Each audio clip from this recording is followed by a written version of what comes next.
අද වීඩියෝ එකේ මම ඇවිදපු ප්ලේසස් දෙකක්ම ගේනවා. මුලින්ම මං කියන්න ඕන ඔයාලන්ට ඇත්තරම මේ මගේ වීඩියෝස්වල එහෙම නිච් එකක් කියල ගන්නන්න නැහැ.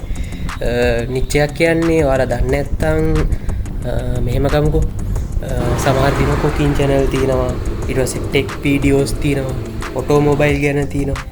අන්න ඒව තමයි නිච් කියන්නේ. ඒ කියන්නේ මොකක් හරි දෙයක් ફોකස් කරලා ඔඩියන්ස් එකකට කියන්නේ. ඒක තමයි නිච් එකක් කියන්නේ. එතකොට මගේ වීඩියෝස් ගත්තොත් එහෙම නිච් එකක් නැහැ. ඔක්කොම කලවමේ දානවා. එතකොට නිච් එක ඇත්තරම මම වැඩේ කියන්නේ මෙහෙමයි. හරිද? මම මේ YouTube channel එක ඇත්තරම පටන් ගත්තේ නිකන් මගේ මතක නිකන් එකතු කරගන්න වගේ. කාලයත් එක්ක අපි වයසට ගියාම නිකන් බලන්න පුළුවන් නේ. FB post දාන වගේම තමයි. ඉතින් මේක නිකන් වෙනම chill එකක්. ඉතින් ආයි බලනවා කියන්නේ මේක නිකන් අර වීඩියෝ එකකින් අපි මතක ටික එකතු කරගන්න. මං ඒ අරමුණින් තමයි channel එක මුලින්ම හැදුවේ. ඉතින් ඒක හොබි එකක් විදිහට කරගෙන යන එක තමයි මම දැන් අතරම මේකෙන් කරන්නේ. ඒ හින්දා මට කියන්න තියෙන්නේ අර එකම නිච් එකේ වීඩියෝස් මේකේ මට දාන්න බැරි වෙයි. මොකද නිච් එක මම විදියට තමයි මම දාන්නේ මේක. එතකොට ඉතින් මේක බලන ඔයාලන්ට එක එක જાතියේ කන්ටෙන්ට් තමයි හම්බෙන්නේ. ඉතින් vlogද එක එක જાතියේ ඒවා ඉතින් මම කලවම මෙල්ලුමේ දානවා. ඒක තමයි මේ channel එකෙන් එතකොට වෙන්නේ. කතාවෙන් කතාව කොහොම හරි අපි මේ දැන් ආවේ නෙල්ලිගල පන්සලට. හරිද? මේක නුවරට යන පාරේ තමයි අපිට හම්බුනේ යන අතරතුර. ඉතින් අපි මෙතනටත් ආවා වැඳ පුදාගෙන යන්න කියන්නේ. ඉතින් බලාගෙන යන්න. කන්දක් උඩ තමයි මේ ප්ලේස් එක තියෙන්නේ. ප්‍රධාන පාරේ ඉඳලා පොඩ්ඩක් ඇතුළට යන්න තියෙනවා. ඔයාලන්ට ඔය බලන්න පුළුවන් යනකොටම තිබ්බ මේ ලස්සන පළතුරු වලින් එල්ලලා හදපු තොරණ. ඉතින් අර ක්‍රියේටිව් විදියට හදලා තිබ්බ අලුත් විදියකට.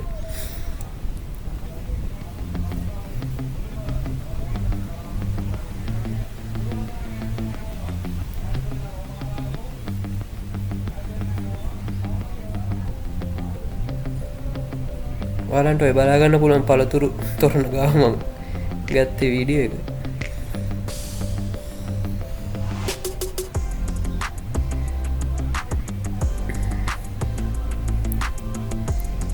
දැන් අපි යමු නෙලිගල පන්සල උඩට.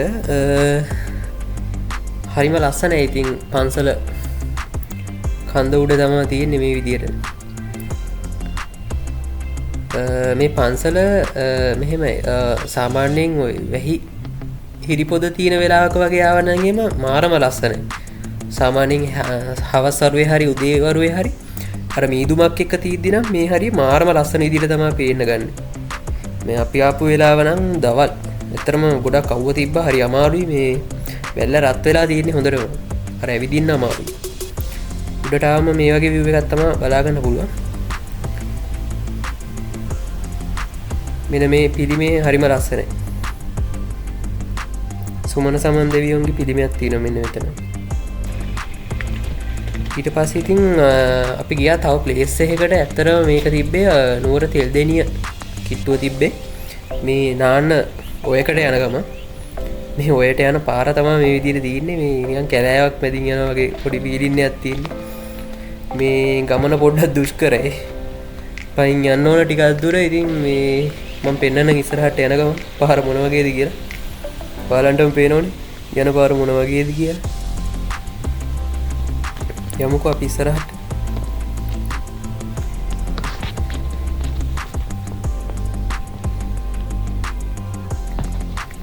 ඉතින් යන ගමන් දැක්කනේ ඔය නිකන් කටු පඳුරු වස්සෙන් රිංගල යන්න තින්නේ. ගමන හරිම දුෂ්කරයි වගේ. බලමු ප්‍රතිඵලය මොන වගේ තියෙයිද කියලා. කොහොම ඉතින් දිය කඩේ තියස්සෙන් පැනලා මේ කටු පඳුරු වස්සෙන් රිංගල තමයි මේ ඔය ගාවට යන්න තියෙන්නේ. මම හිතුවේ නෑ මේ සෙනගෙම ඉඳී කියලා. ඒ වුණාට වෙන සෙනගක් ඉන්නවා එතන. ඒ අවට අය මේ නිතර එනවා මං හිතන්නේ. මොකද ප්ලේස් එක සුපිරි. ඉතින් මේක බලන ඔයත් නුවර නම් ඇවිල්ලා බලන්න.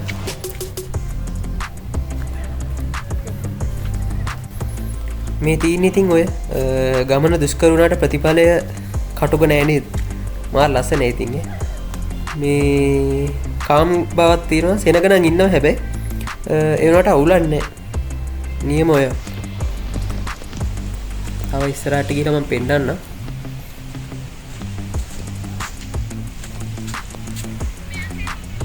මෙන්න මේ විදිහට තමයි තියෙන්නේ.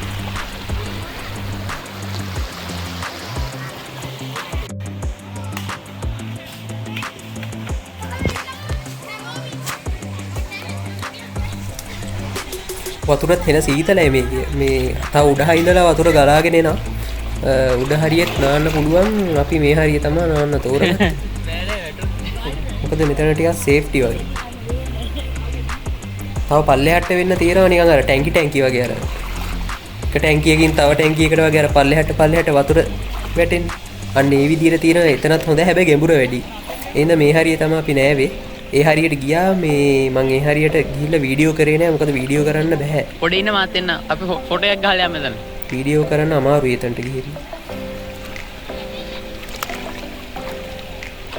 එහෙම තමයි guys මේ වීඩියෝ එක අවසන් වෙන්නේ. ඉතින් මේ විදිහට මගේ මතක සටහන මම ඉවර කරනවා.